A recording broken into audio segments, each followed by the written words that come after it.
Richard Martineau. Narrateur de l'actualité. Alors, nous parlons de la pensée critique de la laïcité avec Guy Perkins, blogueur, militant et auteur. Salut, Guy. Salut, Richard. J'aimerais que tu m'appelles en français Guy, fils de Pierre. Fils de Pierre, oui, OK. Oui. Écoute, Guy, j'ai pensé à toi cette semaine parce que Amira El-Gawabi, celle qui était chargée par le gouvernement Trudeau de lutter contre l'islamophobie, elle a célébré, c'est le mois d'octobre, c'est le mois de l'histoire islamique, ça c'est bien correct, mais elle a mis une photo où il y avait 7 femmes sur la photo, 7 femmes, dont 6 femmes voilées.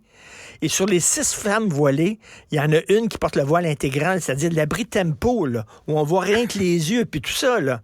C'est quand même hallucinant. Tout à fait. Puis d'ailleurs, si tu as pensé à moi cette semaine, tu n'étais pas le seul, hein? Parce que cette même Amira El-Gawabi a pensé à moi et est venue visiter mon profil LinkedIn, étrangement. Je ne sais pas pourquoi. Habituellement, quand quelqu'un me laisse, quelqu'un va appeler ton numéro de cellulaire, tu vas voir le numéro de cellulaire qui n'a pas laissé le message. Généralement, moi, je laisse tomber et je ne rappelle pas. Oui. Mais là, j'étais curieux, mais jamais voulu me dire pourquoi qu'il était venu voir mon profil. Mais bref, oui, tu allais dire? Non, mais c'est comme s'il y a 7 femmes, 6 femmes voilées. C'est pour célébrer le mois de l'histoire islamique, comme si 6 musulmanes sur 7 portaient le voile. Ben, il y a deux choses là-dedans. Je ne sais pas de quoi elle veut faire la promotion. Est-ce qu'elle veut faire la promotion de la religion musulmane ou de la culture musulmane? Il y a une très grande différence entre les deux. Ouais. Parce que la culture musulmane, comme nous en Occident, on pourrait dire qu'on est de culture judéo-chrétienne, c'est beaucoup plus large que la religion elle-même. Parce que c'est bizarre, parce qu'il n'y a aucune diversité dans ce qu'elle présente là. Ce n'est que des femmes.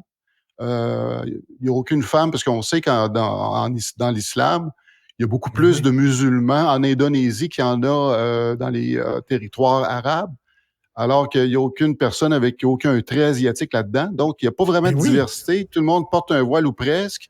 Il n'y a aucun homme. Il n'y a aucune représentation du takia, qui est le petit chapeau que le petit couvre-chef que les hommes musulmans vont porter.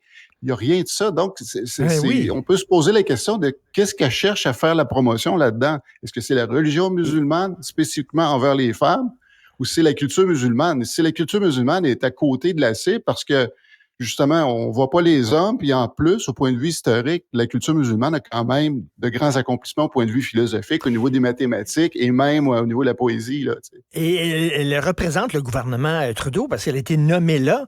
Et là, tu dis tout le temps, il faut dénormaliser les religions.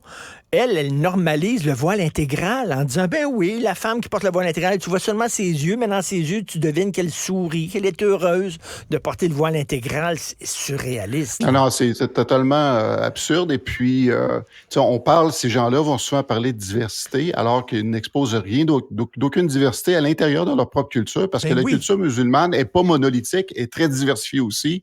Et cette affiche-là qu'elle fait circuler ne représente d'aucune façon aucune diversité. Elle veut représenter la diversité dans notre environnement et de faire la promotion des femmes voilées, mais ne fait pas la promotion de la diversité à l'intérieur de sa propre culture. C'est ça qui est étonnant. Tout à fait.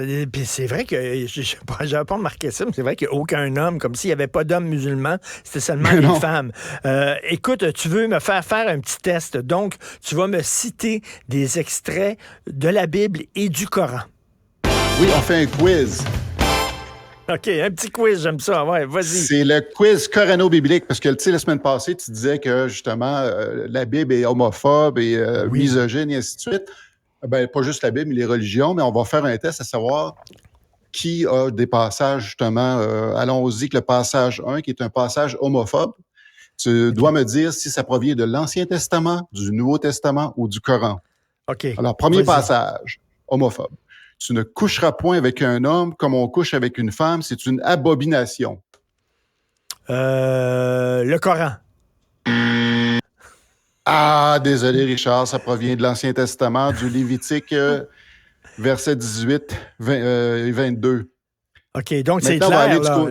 C'est clair. Mais par contre, je dois te rassurer, Richard, que ce soit dans l'Ancien Testament, le Nouveau Testament ou le Coran, ils ont tous un passage équivalent à celui que je viens de te nommer là. Je pourrais les l'ai publié plus tard sur mon blog.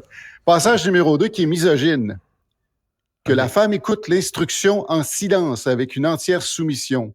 Je ne permets pas à la femme d'enseigner ni de prendre de l'autorité sur l'homme. Elle doit demeurer dans le silence. La Bible, l'Ancien Testament. Ah, Richard, désolé, ça provient du Nouveau Testament, du livre 1 de Timothée. Le Nouveau Testament, Chapitre 2. on a l'impression que le Nouveau Testament était plus ouvert, plus moderne que l'Ancien Testament. Je ne vais pas te décevoir, Richard, mais non.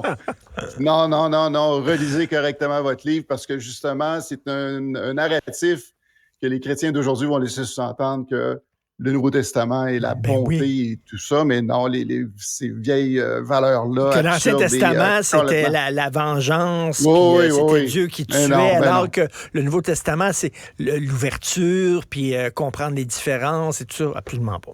Mais encore une fois, je te rassure, l'Ancien Testament et le Coran ont aussi des passages aussi horribles que celui-là. Troisième passage, intolérance envers les non-croyants. Ils aimeraient vous voir mécréants comme ils ont mécru, alors vous seriez tous égaux. Ne prenez donc pas d'alliés parmi eux jusqu'à ils émigrent dans le sentier de Dieu. Mais s'ils tournent le dos, saisissez-les alors et tuez-les où que vous les trouviez. Et ne prenez parmi eux ni alliés ni secoureurs. Bon, OK. Tuer les mécréants, ceux qui ne croient pas à ta religion, ça, c'est le Coran. Bravo, Richard. Merci. Une sur trois. Maintenant, le dernier passage. Est-ce qu'on trouve ce genre de passage-là dans la Bible, c'est-à-dire de fermeture face aux gens qui n'ont pas ta religion? Autant dans l'Ancien Testament que dans le Nouveau Testament, Richard. OK. Personne n'a de leçon à donner à personne à ce niveau-là. OK. Dernier passage. Inspiration pour tous. Donc, ça devrait être quelque chose de beau. L'art de la direction consiste à utiliser le moins de violence possible pour arriver à un point donné. Ben là, je dirais, c'est le Nouveau Testament qui est pour l'amour, qui est contre la violence. C'est le Coran. Richard, non, Richard. Buzz, Jean-François, s'il te plaît. Non, Richard, ici, c'est un piège. Ça provient de Mein Kampf. Non, attends une minute, là. Redis ta citation. Oui, la citation, c'est « L'art de la direction consiste à utiliser le moins de violence possible pour arriver à un point donné. » Et Dieu sait qu'il n'a pas beaucoup utilisé de violence, Adolf Hitler. Oui, bien écoute, Richard, pourquoi je fais l'exercice en question, c'est évidemment ici de démontrer aux gens que c'est important de contextualiser une ligne, un texte, dans son ensemble. Parce que justement, si on prend cette phrase-là à part, il y a des gens qui vont dire « Hey, tu vois, dans Mein Kampf, il y a des bons passages, ça doit être un bon livre. » Non. Mein Kampf, c'est un livre horrible.